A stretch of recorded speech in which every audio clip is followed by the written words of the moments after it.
Plébiscité par les consommateurs, le marché de la friperie, communément appelé Yugu Yugu Anjula, est devenu un secteur économique porteur à Ouagadougou. Tout du moins au secteur informel en offrant des emplois aux jeunes ou aux mères de famille, qui trouvent là un complément de revenus. Yacouba Compaoré s'est spécialisé dans la vente de ses vêtements de second choix. Et par jour, il s'en tire en moyenne avec la somme de 80 000 francs CFA. Ça dépend du marché. Par jour, souvent, on peut arriver à vendre 80 000, 50 000 comme ça, par jour. J'ai une paire de famille, 2 enfants, donc j'arrive à les nourrir. Donc je peux dire que je s'en sors un peu. Pour moi, j'ai pu réaliser beaucoup de choses. Ça m'a permis à me marier, à faire des baptêmes. Ça m'a permis aussi à aider mes amis. Donc je sais que ça m'a donné beaucoup de choses. Les revendeurs de friperies s'approvisionnent le plus souvent au marché du 15, le QG des grossistes. Ici, les friperies se vendent par balles, elles arrivent tout droit de l'Allemagne, de l'Italie et des États-Unis. Le commerce de friperie, ça commence par une balle. Et il y a le premier soir, le deuxième soir et le troisième soir. Pour moi, je vends le premier soir. Parce qu'il y a des balles de 40 000, il y a des balles de 200 000. C'est le prix qui distingue la qualité.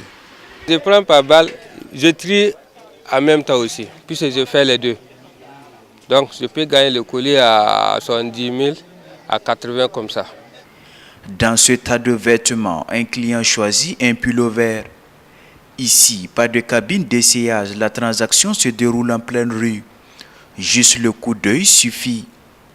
Si ces habits suscitent autant de convoitises, c'est grâce au prix relativement bas et surtout à son exemplaire unique.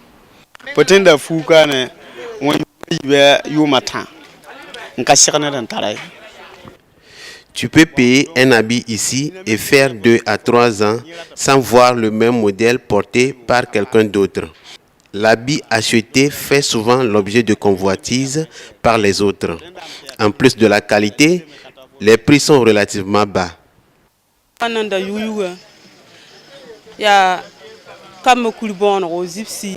Je suis venue chercher des habits pour mes enfants, de préférence des jupes et des culottes.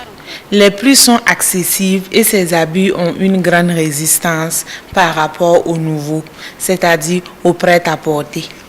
Après l'achat vient l'étape des retouches. Juste à l'arrière, des tailleurs assis de part et d'autre coupent, ajustent et coupent en fonction du goût du client. Un cadre d'infortune, mais porteur.